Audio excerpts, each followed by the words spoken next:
ยังมือของการย้ายห้องอีกแล้วตั้งแต่อยุธยาย้ายมากรุงเทพเนาะใช้เงิน 1,000 บาทนี่ก็คือแบบเราต้องย่างไปซื้อ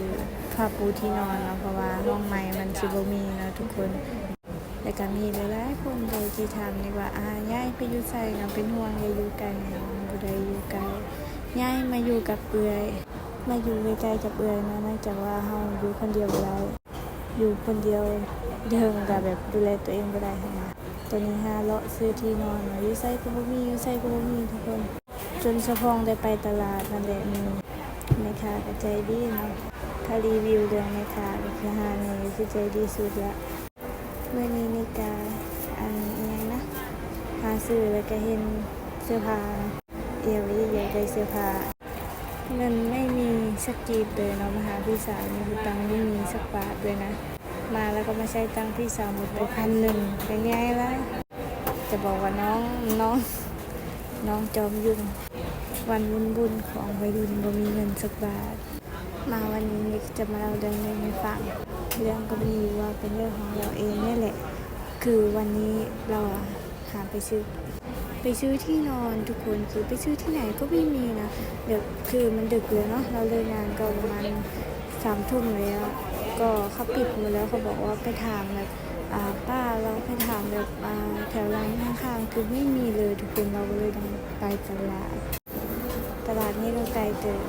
ซึ่งมองที่เข้าไปนั้นคือตลาดนกคู่นั่นเองนั่นกันมีเสื้อผ้าลายเนาะตัวขึ้นมาลินกันลาย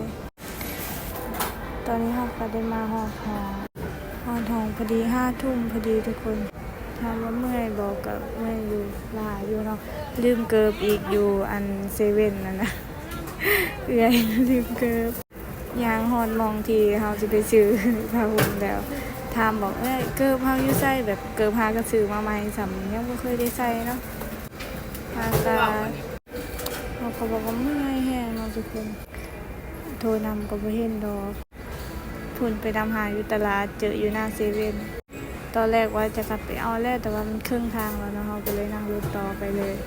ที่จริงนี่อยากนอนแบบบ่มีผ้าห่มบ่มีอิหยังก็นอนได้แต่ว่า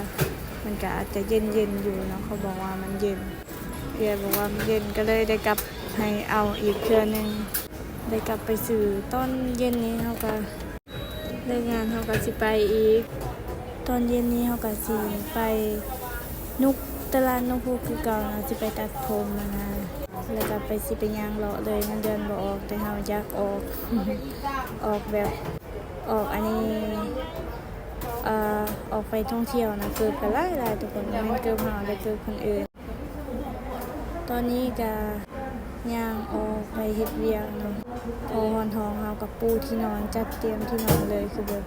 อยากนอนแห้งอาบน้ำแล้วคือแบบอยากเมารถตั้งแต่อยุธยาแล้วนั่งรถ3 ชั่วโมงบ่ได้นอนเลยที่จริงก็อยากนอนแห้งอยากนอนจนแบบตาสิลืมบ่ขึ้นแบบไปตลาดอีกเบิดไปเวลาไป2-3 ชั่วโมงเนาะทุกคนตอนนี้ก็แถมตอนเช้าฝนตกอีก